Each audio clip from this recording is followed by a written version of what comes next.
तो जब रेज़ी ने ये कहानी मेरे पास जब वो आया था और उसने कहा था कि मैंने सिर्फ़ एक नाम सुना था।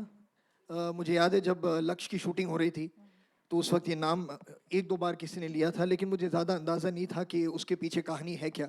तो जब रेज़ी आया और उसने मुझसे कहा कि ये फ़िल्म वो बनाना चाहता है और मैंने कहानी सुनी, तो मुझे एक ऐसी फ़ीलिंग आई, जो मैं सच कहूँगा पहली लाइफ़ में अ, इससे पहले एक ही बार मुझे ऐसी एक फ़ीलिंग आई है जब राकेश ने आके मुझसे भाग मिल्खा भाग के बारे में बात की थी। के जाने के बाद उन्हें परमवीर चक्र से नवाजा गया। इंडिया का हाईएस्ट मिलिट्री डेकोरेशन होता है for valour in the face of the enemy. And आप यहाँ बैठे हैं, maybe one of you will go ahead one day and do something as glorious.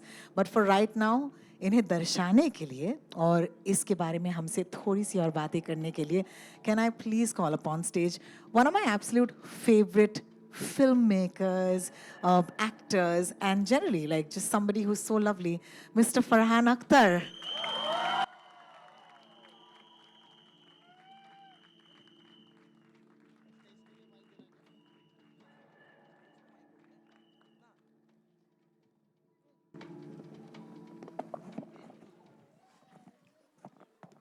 Thank you. Wow. दादा किशन की जय। Well, we're going to know more about that, I'm sure, Farhan. Can I first just congratulate you on that amazing teaser we saw? What do you guys think? Let's go. सबके हाथों में mobile phone है, लेकिन mobile phone के पहले की ये कहानी है। और मैं सबसे पहले आपसे पूछना चाहूंगी कि it's a huge sense of responsibility to even bring something like this to the big screen. And when you decided to do this, what was it like for you to step into the shoes of a man, even though in fiction, who really just defined courage? पहले मैं शुरू करूंगा, मैं बहुत आभारी हूं। हमारे साथ यहाँ पर हैं नरपत सिंह जी, जो हैं शैतान सिंह जी के सुपुत्र हैं।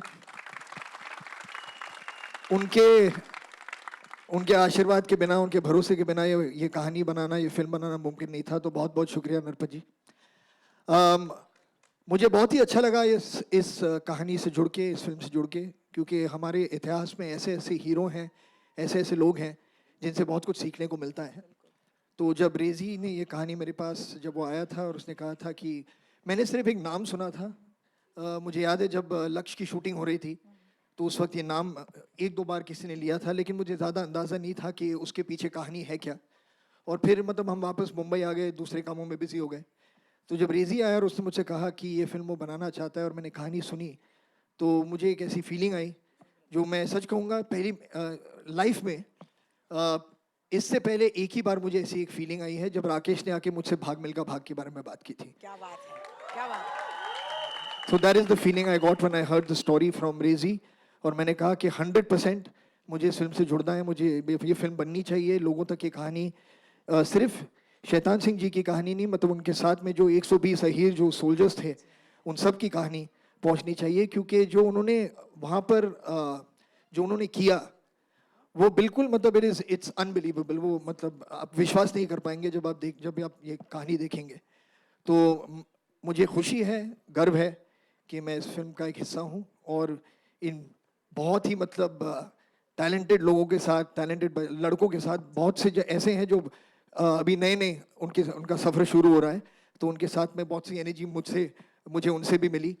तो it was a wonderful experience. क्या बात है। तो ये जिन 120 बहादुर को दर्शाने के लिए कुछ बहुत ही होनहार बहादुर हैं जो हमारी इस फिल्म का हिस्सा है, इनके बारे में क्या आप 2-3 शब्द पहले कहना चाहेंगे, फिर इन्हें हम स्टेज पर बुला सकते हैं? नहीं नहीं, मुझे किसी बुजुर्ग ने पहले बताया था कि आप अगले जनरेशन के बारे में कुछ कहिए मत, वो खुद बात कर लेंगे अपने बारे में।